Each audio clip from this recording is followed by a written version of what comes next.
Olá, amigos! Estamos no sexto domingo do tempo comum. Hoje, dia 16 de fevereiro de 2014. Hoje a liturgia nos propõe refletir sobre a justiça maior, a justiça de Deus. E alguns trechos das leituras diz assim. Na primeira leitura de hoje diz que é Eclesiástico 15, 16 a 21. No verso 16, se quiseres observar os mandamentos, eles te guardarão. Se confias em Deus, tu também viverás. Diante do homem estão a vida e a morte, o bem e o mal. Lá no verso 21 diz, e a ninguém deu licença de pecar. Já a segunda leitura, 1 Coríntios 2, 6 a 10, diz, em síntese, o que Deus preparou para os que o amam é algo que os olhos jamais viram, nem os ouvidos ouviram. A vós, Deus revelou esse mistério através do Espírito, pois o Espírito esquadrinha tudo, mesmo as profundezas de Deus. O Evangelho de Mateus, eu peguei um trechinho, Mateus 5 a 20, Mateus capítulo 5, 20 diz, que eu acho que sintetiza toda a mensagem do Evangelho. Eu vos digo, se a vossa justiça não for maior que a justiça dos mestres da lei e dos fariseus, vós não entrareis no reino dos céus. Antes de iniciar essa reflexão, quero fazer algumas considerações sobre o evangelista Mateus.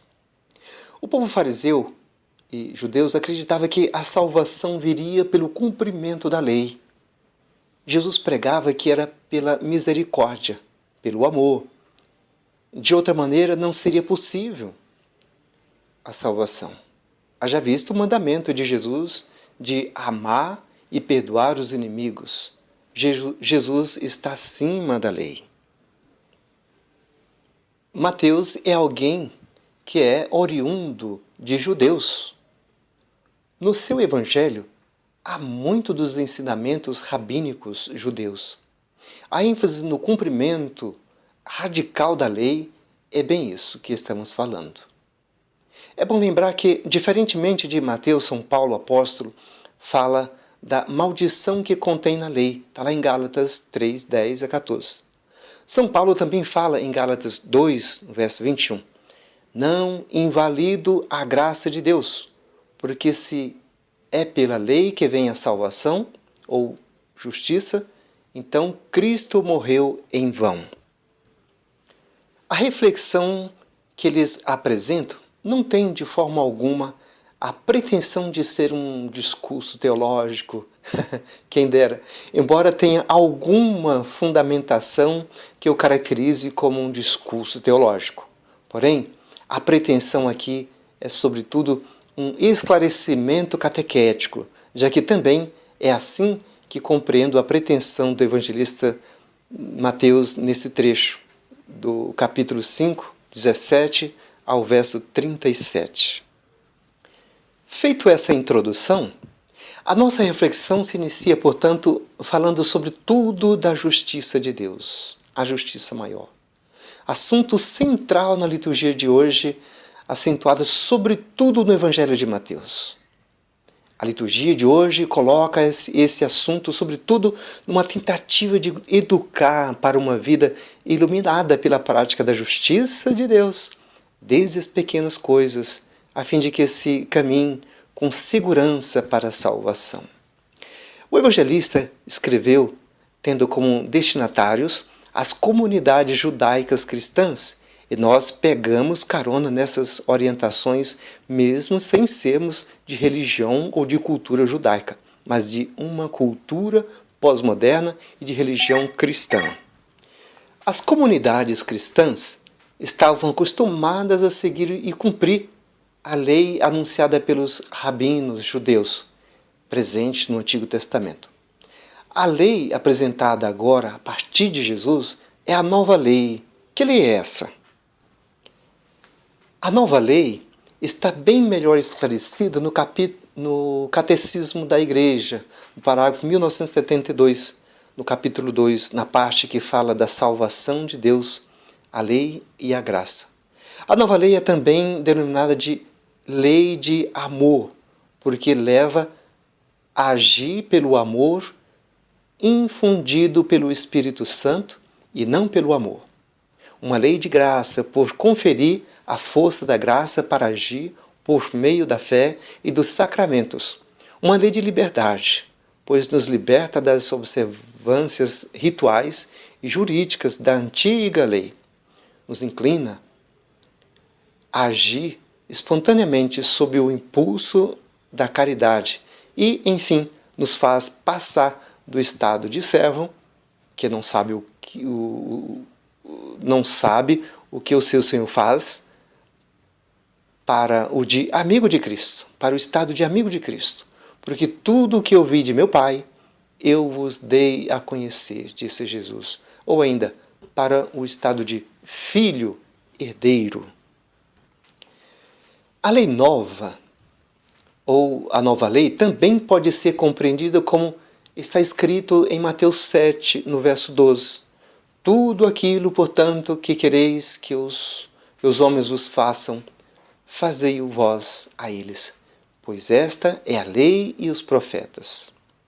A lei ainda pode ser plenamente cumprida ao observar o mandamento de Jesus em João 13, 34, que diz: amai-vos uns aos outros como eu vos amei. Caríssimos, não devemos viver sob o medo de pecar, sob a casuística do pecado, ou melhor, observa tudo sob a ótica do pecado. Tudo é pecado, tudo é pecado. Viva em paz. Acredite que a lei de Deus já está semeada em seu coração, de modo que ela dirá sempre ao seu coração: faça o bem e evita o mal. Ninguém que é de Deus sai por aí planejando fazer o mal. Lembre-se, para inspirá-los, da máxima de Santo Agostinho: quem ama, tudo pode. Em todo caso, procure estar sempre com o coração aquecido pela fé em Jesus, que pode completar em nós o amor que nos falta. Quem não confia na graça de Jesus se prende à radicalidade da lei e se faz patético em busca de méritos próprios para alcançar a salvação e se distancia da salvação de Cristo e anula a morte de Jesus, tornando-a uma morte inútil, como já disse São Paulo. Cá para nós, na nossa prática do dia a dia, quantas pessoas vemos por aí dizendo e consultando: isso pode ou não pode? Segue uma teologia do pode ou não pode. No fundo, é um escravo da lei. Acredite, Deus é mais, sempre mais. As nossas leis internas e preceitos, rubricas litúrgicas, não podem enquadrar a Cristo e a salvação. Elas têm a intenção e devem se limitar a organizar a comunidade dos que creem para melhor seguir a Cristo na sua prática e testemunho. Elas têm uma natureza pedagógica, catequética. Quem coloca a lei como um fim, mata a alegria. A religião cristã se torna a religião do medo, mata a vida da comunidade. É bom lembrar que a Igreja, e pode ser conferido no Catecismo, parágrafo 1977, nos ensina que Cristo é a finalidade da lei, e não o contrário.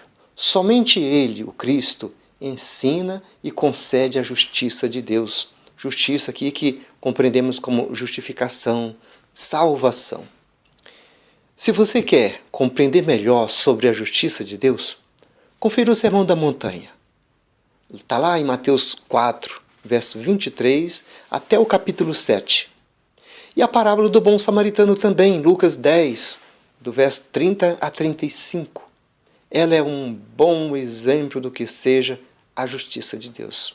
Bem, amigos, um abraço a você, que o Senhor vos abençoe e te guarde, te conserve sempre no amor de Deus.